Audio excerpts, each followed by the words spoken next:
ନମସ୍କାର ଜୟ ଜଗନ୍ନାଥ ଆପଣମାନେ ସମସ୍ତଙ୍କୁ ମୋ ଚ୍ୟାନେଲ୍ ଲର୍ନ ୱିଥ୍ ରଶ୍ମିତାକୁ ସ୍ୱାଗତ। ଆଶା କରେ ଆପଣମାନେ ସମସ୍ତେ ଭଲ ଥିବେ। ଯଦି ଆପଣମାନେ ମୋ ଚ୍ୟାନେଲକୁ ପ୍ରଥମ ଥର ପାଇଁ ଭିଜିଟ୍ କରୁଛନ୍ତି ଏବଂ ଆପଣଙ୍କୁ ଏହି ଭିଡ଼ିଓଟି ଭଲ ଲାଗୁଛି ତାହେଲେ ଭିଡ଼ିଓଟି ଲାଇକ୍ ସେୟାର ଆଉ ସବସ୍କ୍ରାଇବ୍ କରିବାକୁ ଜମା ବି ଭୁଲିବେ ନାହିଁ। ଆଜି ଆମେ ଓଡ଼ିଶା ଆଦର୍ଶ ବିଦ୍ୟାଳୟର ଷଷ୍ଠ ଶ୍ରେଣୀ ପ୍ରବେଶିକା ପରୀକ୍ଷା ନିମନ୍ତେ ପଞ୍ଚମ ଶ୍ରେଣୀର ବିଜ୍ଞାନ ପ୍ରଶ୍ନ କିଛି ଦେଖିବା। ତ ଡେରି ନକରି ଚାଲନ୍ତୁ ଆରମ୍ଭ କରିବା। ପ୍ରଥମ ପ୍ରଶ୍ନ, ଅଷ୍ଟିଓମାଲେସିଆ କେଉଁ ଭିଟାମିନ୍ ଅଭାବଜନିତ ରୋଗ? ଏ ବି ସି ଡି। ଅପସନ୍ ଉତ୍ତର ହେଉଛି ଅପସନ୍ ଡି ଅଭାବରୁ ଅଷ୍ଟିଓମାଲେସିଆ ରୋଗ ହୁଏ। 2 ନମ୍ବର, ବିଭିନ୍ନ ସ୍ଥାନରୁ ରକ୍ତସ୍ରାବ ହେବା, ଦାନ୍ତ ମାଡ଼ି ଫୁଲିଯିବା, ଘା ଶୀଘ୍ର ନ ଶୁଖିବା କେଉଁ ରୋଗର ଲକ୍ଷଣ? ଅନ୍ଧାରକଣା, ବେରିବେରି, ସ୍କର୍ଭି, ରିକେଟ୍ସ। ଏହାର ସଠିକ୍ ଉତ୍ତର ହେଉଛି ଭିଟାମିନ୍ ସି। ସ୍କର୍ଭି ରୋଗ ଅଭାବରୁ ଏସବୁ ଲକ୍ଷଣ ହୁଏ ଦେଖାଯାଏ। 3 ନମ୍ବର ପ୍ରଶ୍ନ, ଭିଟାମିନ୍ ବି ଅଭାବରେ କେଉଁ କେଉଁ ରୋଗ ହୁଏ? ଅପସନ୍ ହେଉଛି ବେରିବେରି, ଅନ୍ଧାରକଣା, ସ୍କର୍ଭି, ରିକେଟ୍ସ। ଏହାର ସଠିକ୍ ଉତ୍ତର ହେଉଛି ଅପସନ୍ ନମ୍ବର ଏ ବେରିବେରି।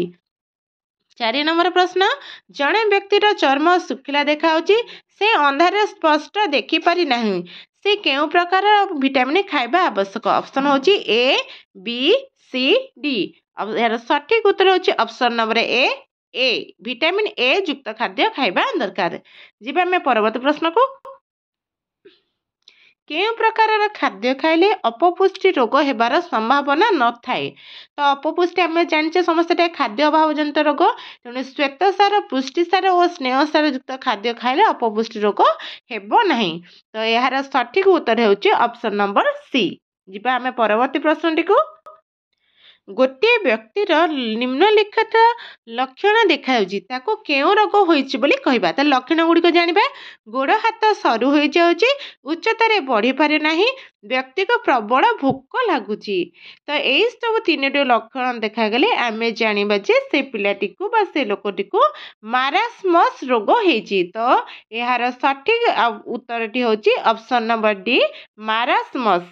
ପରବର୍ତ୍ତୀ ପ୍ରଶ୍ନ, ନିମ୍ନସ୍ଥ କେଉଁ ଲକ୍ଷଣଟି ମାରାସ୍ମସ୍ ରୋଗର ନୁହେଁ? ଆମେ ଏବେ ପଢ଼ିଥିଲେ ଚର୍ମ ଶୁଖିଲା ଦେଖାଯିବ, ମୁଣ୍ଡ ବାଳ କହରା ହେଇଯିବ, ଧରଧର ଉପୁଡ଼ିଯିବ, ବହୁତ ଭୋକ ଲାଗିବ, କିନ୍ତୁ ଶିଶୁର ଗୋଡ଼ ହାତ ମୁହଁ ଫୁଲିଯିବା ଏଇଟା ଲକ୍ଷଣ ନୁହେଁ। ତ ଏହାର ସଠିକ୍ ଅପସନ୍ଟି ହେଉଛି ଅପସନ୍ ନମ୍ବର ଏ ଶିଶୁର ଗୋଡ଼ ହାତ ମୁହଁ ଫୁଲିଯିବା ମାରାସ୍ମସ୍ ରୋଗର ଲକ୍ଷଣ ନୁହେଁ। ଯିବା ଆମେ ପରବର୍ତ୍ତୀ ପ୍ରଶ୍ନଟିକୁ ଦେଖିବା। 8 ନମ୍ବର ପ୍ରଶ୍ନ, କ୍ୱାସିଓକର ରୋଗ କେଉଁ ଖାଦ୍ୟ ଅଭାବରୁ ହୁଏ? ଅପସନ୍ ଗୁଡ଼ିକ ଶୁଣନ୍ତୁ। ଶ୍ୱେତସାର, ସ୍ନେହସାର, ପୁଷ୍ଟିସାର, ଭିଟାମିନ୍। ଏହାର ସଠିକ୍ ଉତ୍ତର ହେଉଛି ଅପସନ୍ ନମ୍ବର ସି ପୁଷ୍ଟିସାର। 9 ନମ୍ବର ପ୍ରଶ୍ନ, ନିମ୍ନସ୍ଥ କେଉଁ ଖାଦ୍ୟକୁ ଆମେ ଶକ୍ତି ପାଇବା ପାଇଁ ଖାଇଥାଉ? ଆମେ ସାଧାରଣତଃ ଶକ୍ତି ପାଇଁ ଶ୍ୱେତସାର ଏବଂ ସ୍ନେହସାର ଯୁକ୍ତ ଖାଦ୍ୟ ଖାଇଥାଉ। ତ ଅପସନ୍ ନମ୍ବର ବି ହେଉଛି ଏହାର ସଠିକ୍ ଆନ୍ସର ଶ୍ୱେତସାର। ପରବର୍ତ୍ତୀ ପ୍ରଶ୍ନ, ଅଧିକ ଭାତ ଖାଇଲେ କେଉଁ ଖାଦ୍ୟ ସାରର ଅଭାବ ରହେ ନାହିଁ? ଆମେ ସମସ୍ତେ ଜାଣିଛେ ଭାତରେ ଶ୍ୱେତସାର ଜାତୀୟ ଶ୍ୱେତସାର ଥାଏ, ତେଣୁ ଅଧିକ ଭାତ ଖାଇଲେ ଶ୍ୱେତସାର ଅଭାବ ରହିବ ନାହିଁ। ଅପସନ୍ ନମ୍ବର ଏ ହେଉଛି ଏହାର ସଠିକ୍ ଉତ୍ତର। 11 ନମ୍ବର, କେଉଁ ଭିଟାମିନ୍ ଅଭାବରେ ରିକେଟ୍ସ ରୋଗ ହୁଏ? ଏହାର ସଠିକ୍ ଉତ୍ତର ହେଉଛି ଭିଟାମିନ୍ ଡି। ତ ଅପସନ୍ ନମ୍ବର ଡି ହେଉଛି ଏହାର ସଠିକ୍ ଉତ୍ତର। ପରବର୍ତ୍ତୀ ପ୍ରଶ୍ନ, ଶରୀରରେ ଆୟୋଡିନ୍ ଅଭାବ ହେଲେ କେଉଁ ରୋଗ ହେବାର ସମ୍ଭାବନା ଥାଏ? ତ ଶରୀରରେ ଯେତେବେଳେ ଆୟୋଡିନ୍ ଅଭାବ ହୁଏ ସେତେବେଳେ ଗଳଗଣ୍ଡ ରୋଗ ହୁଏ। ତ ଅପସନ୍ ନମ୍ବର ବି ହେଉଛି ଏହାର ସଠିକ୍ ଉତ୍ତର। 13 ନମ୍ବର, ମୂଷା ପ୍ରାଦୁର୍ଭାବ ଥିବା ଅଞ୍ଚଳରେ କେଉଁ ରୋଗ ବ୍ୟାପିବାର ସମ୍ଭାବନା ଥାଏ? ତ ଆମେ ସମସ୍ତେ ଜାଣିଛେ ମୂଷା କାମୁଡ଼ିଲେ ପିଲେ କେଉଁ ରୋଗ ହୁଏ? ପ୍ଲେଗ୍ ରୋଗ ହୁଏ। ତ ଅପସନ୍ ନମ୍ବର ଏ ହେଉଛି ଏହାର ସଠିକ୍ ଆନ୍ସର। ପରବର୍ତ୍ତୀ ପ୍ରଶ୍ନ, ଜଣେ ନିୟମିତ ଡାଲି, ଭାତ, ମାଂସ ତରକାରୀ ଖାଇଲେ ତାର ଖାଦ୍ୟ ସାରର କେଉଁ ଖାଦ୍ୟ ସାର ଅଭାବ ଦେଖାଯିବ? ତ ଭାତ ଖାଇଲେ ଆମର ଶ୍ୱେତସାର, ଡାଲି ଖାଇଲେ ପୁଷ୍ଟିସାର, ମାଂସ ଖାଇଲେ ବି ପୁଷ୍ଟିସାର ରହିବ, ସ୍ନେହସାର ବି ରହିବ, କିନ୍ତୁ ଧାତୁ ସାରର ଅଭାବ ଦେଖାଯିବ, କାରଣ ଏସବୁ ଖାଦ୍ୟରୁ ଆମକୁ ଧାତୁ ସାର ମିଳିବ ନାହିଁ। ତ ଏହାର ସଠିକ୍ ଉତ୍ତର ହେଉଛି ଅପସନ୍ ନମ୍ବର ଡି ଧାତୁ ସାର। 15 ନମ୍ବର ପ୍ରଶ୍ନ, କେଉଁ ରୋଗରେ ଟୀକାଟି ଇଞ୍ଜେକ୍ସନ ଆକାରରେ ଦିଆଯାଏ ନାହିଁ? ଆମେ ଛୋଟବେଳେ ଯକ୍ଷ୍ମା, ଡିପ୍ଥେରିଆ, ଲହରା କାଶ ପାଇଁ ଟୀକା ନେଇଥାଉ, କିନ୍ତୁ ପୋଲିଓ ରୋଗ ପାଇଁ ଟୀକାଟି ଇଞ୍ଜେକ୍ସନ ଆକାର ଦିଆଯାଏ ନାହିଁ, ତାକୁ ପାଟିରେ ଦିଆଯାଏ। ତ ଅପସନ୍ ନମ୍ବର ସି ହେଉଛି ରାଇଟ୍ ଆନ୍ସର। 16 ନମ୍ବର ପ୍ରଶ୍ନ, ସ୍ୱାଇନ୍ ଫ୍ଲୁ କେଉଁ ଅଣୁଜୀବ ଜନିତ ରୋଗ? यार सठिक उत्तर होची ऑप्शन नंबर बी भूताणु अणुजीवजंत रोग होची स्वाइन फ्लू। 17 नंबर आमे खाउथिबा खाद्य भात रे केउ खाद्य सार अधिक परिमाण अछि तो आगुर भी कहि साइलेनी थरे भात रे श्वेत सार खाद्य अधिक थाए तो ऑप्शन नंबर ए होची यार सठिक आंसर। परवर्ती प्रश्न केउ अक्षरटी एक विटामिन नाम को सूचाए नाही vitamin A vitamin B vitamin N vitamin E तो आमर सठिक उत्तर होची विटामिन एन एन कौन से विटामिन को सूचाए नहीं तो ऑप्शन नंबर सी होची राइट आंसर। 19 नंबर जक्मा रोग कहा द्वारा व्यापे जक्मा होची गोटे बीजाणु जनित रोग तेणु यार सठिक उत्तर हम ऑप्शन नंबर बी। ता परवर्ती प्रश्न केउ प्रकार खाद्य अधिक शक्ति मिले आमे जानिछे दुई प्रकार खाद्य सार हमको शक्ति मिले गोटा होची श्वेत सार आ गोटा होची स्नेह सार तो ऑप्शन नंबर ए होची यार राइट आंसर। परवर्ती प्रश्न अणुजीव कारक को भित्ति करी केउटी अन्य तीनोटी ठारू अलगा जक्मा हईजा आंतरिक ज्वर हाड़फुटी यार सठिक उत्तर होची ऑप्शन नंबर डी हाड़फुटी। 22 नंबर प्रश्न मानव शिशु जन्म होगा परे केउ रोगर प्रतिषेधक टीकाटी सर्वप्रथम टीका नहीं थाए तो जो छुआटे जन्म हुए ताकू प्रथमे बीसीजी टीका दिया जाए तो ऑप्शन नंबर ए होची यार सठिक उत्तर। परवर्ती प्रश्न आमे नियमित केउ प्रकार खाद्य खाइले आमको खाद्य अभाव जनित रोग हेबार संभावना रहिब नाही तो ऑप्शन नंबर डी होची राइट आंसर कारण भात डाली पनीपरिया शाग क्षीर फल माछ मांस सब प्रकार विटामिन युक्त खाद्य अच्छी। 24 नंबर जड़े नियमित घी भात डाली और आलू चकटा खाऊँ तार क्यों खाद्य सार अभाव पड़ो धातु सार कहीं सब श्वेत सार स्नेह सार पुष्टि सार युक्त खाद्य खाऊँ तो विटामिन ऑप्शन नंबर डी होची यार राइट आंसर धातु सार अभाव ताको देखा जिवो।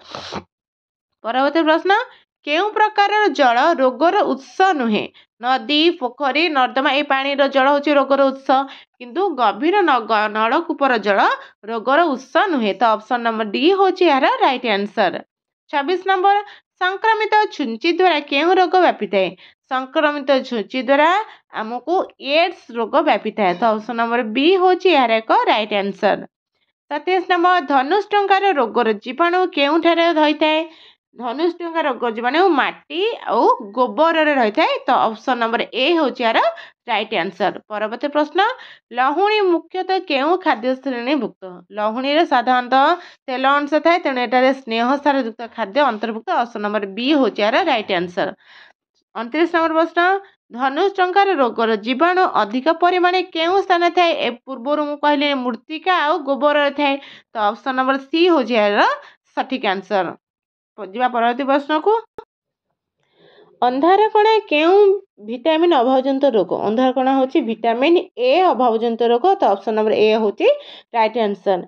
31 नंबर हाड़फुटी केउ माध्यम रे व्यापे तो हाड़फुटी वायु माध्यम रे व्यापे तो ऑप्शन नंबर ए होची यार सठिक उत्तर। परवर्ती प्रश्न रक्तहीनतार तलीपाद छुंची फोड़ी है भली लगिले केउ विटामिन अभाव अच्छी बोली जापर यार सठिक उत्तर होची option number B vitamin B अभाव जनित रोग। परवर्ती प्रश्न शिशु को 5 वर्ष हेले पिला को डीटी टीका दिया जाए यह केउ सब रोगर प्रतिषेधक टीका तो डीटी अर्थ डी रे डिप्थेरिया और टी रे होची टिटानस तो डीटीटा डिप्थेरिया और टिटानस रोग पर दिया जाए ऑप्शन नंबर सी होची राइट आंसर। 34 नंबर प्रश्न केउंडी स्कर्वी रोगर एक लक्षण आम समस्त जानचे स्कर्वी रोगटा विटामिन सी अभाव हुए तो स्कर्वी रोग हेले दांत माड़ी फुली जाए घा शीघ्र चंचल सुखे ना तो ऑप्शन नंबर ए होची राइट आंसर। 35 नंबर प्रश्न ऑस्टियोमालेशिया केउ विटामिन अभाव जनित रोग ऑस्टियोमालेशिया आगुरी कुआसाची विटामिन डी अभाव हुए तो ऑप्शन नंबर डी होची राइट आंसर। 36 नंबर शिशु को जन्म 16 वर्ष मध्य केते थर बाध्यतामूलक टीका देवा आवश्यक यार सठिक उत्तर होची ऑप्शन नंबर बी 2 थर जेतेबेले पिला को 10 वर्ष होता है थरे टीटी दि जाए आ जेतेबेले 16 वर्ष होता है सेतेबेले आउ थरे टीटी दि जाए।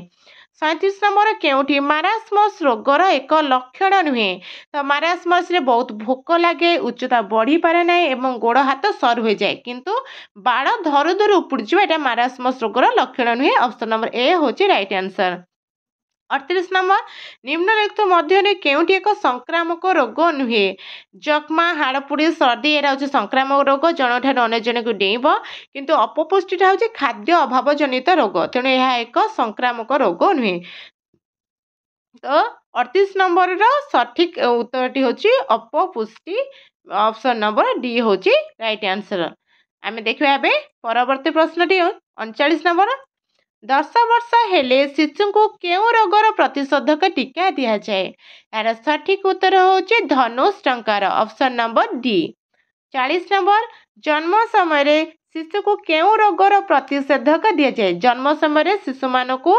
बीसीजी टीका दि जाए आउ समस्त जानते बीसीजी टीकाटा जक्मा रोग पर दि जाए तो ऑप्शन नंबर ए होची यार राइट आंसर परवर्ती प्रश्न निम्नलिखित मध्यरु केउथिरे कृमिर अंडा थाए तो समस्त माटी बा मृत्तिका थाए ऑप्शन नंबर सी होची राइट आंसर 42 नंबर प्रश्न एड्स रोग केउ माध्यम रे व्यापे एड्स रोग साधारणतः संक्रमित सिरिंज बा छुंची माध्यम रे व्यापी थाए तो ऑप्शन नंबर बी होची यार सठिक उत्तर 43 नंबर प्रश्न धनुष टंका रोगर प्रतिषेधक इंजेक्शन नाम कौन धनुष टंका रोग नापे आम एटीएस इंजेक्शन नहीं था तो ऑप्शन नंबर डी होची यार सठिक आंसर परवर्ती प्रश्न टी आम जा भिडियोटी भल लगे लाइक शेयर सब्सक्राइब करने को जमा भी भूलिबेनी निम्नलिखित मध्य केउठी एक श्वेतसार जातीय खाद्य अंडा डाली घी रुटी तो रुटी होची श्वेतसार जातीय खाद्य तो ऑप्शन नंबर डी होची राइट आंसर 45 नंबर केउ रोग हेले खपुरी हाड़ा नरम हो फुली जाए यार सठिक उत्तर होची रिकेट्स तो ऑप्शन नंबर बी होची राइट आंसर 46 नंबर निम्नलिखित मध्यरु केउथिरे विटामिन के थाए